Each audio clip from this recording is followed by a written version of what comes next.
Coughing, sneezing, and a runny nose are all common cold symptoms. But what happens when those symptoms last for months? I'm Ashley Stevens, your Atascadero community reporter, and I spoke with a local pediatrician about why whooping cough cases have risen 400% across the U.S. in the last year. According to Centers for Disease Control and Prevention data, whooping cough cases have increased from 3,771 cases to 16,735 cases within the last year. There's little ups and downs every couple of years, but this spike is remarkable and that it's much higher than we've seen in previous years. Early symptoms include a runny or stuffed up nose, low-grade fever, and mild occasional coughs. After a week, Laura Hutchison tells me people with whooping cough can develop a rapid, violent, and uncontrolled coughing fit.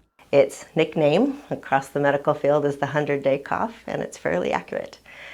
Kids and people cough literally for about 3 months, and we don't have a magic way to stop it. California has reported more than 1,000 cases so far this year. That's up from the 296 cases reported for the state in 2023, according to CDC numbers. Pediatrician and owner of Patterson and Tedford Pediatrics, Laura Hutchison tells me vaccines are essential for preventing further spread. Unfortunately, during the pandemic, we got a little behind on vaccines.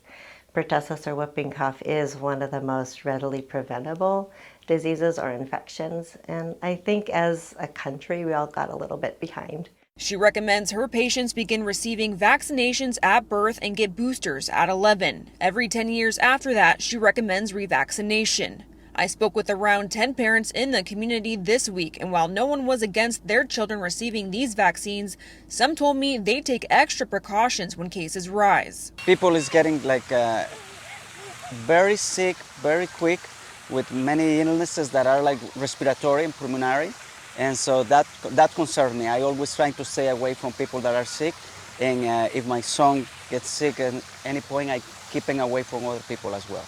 In Atascadero, Ashley Stevens, KSBY News.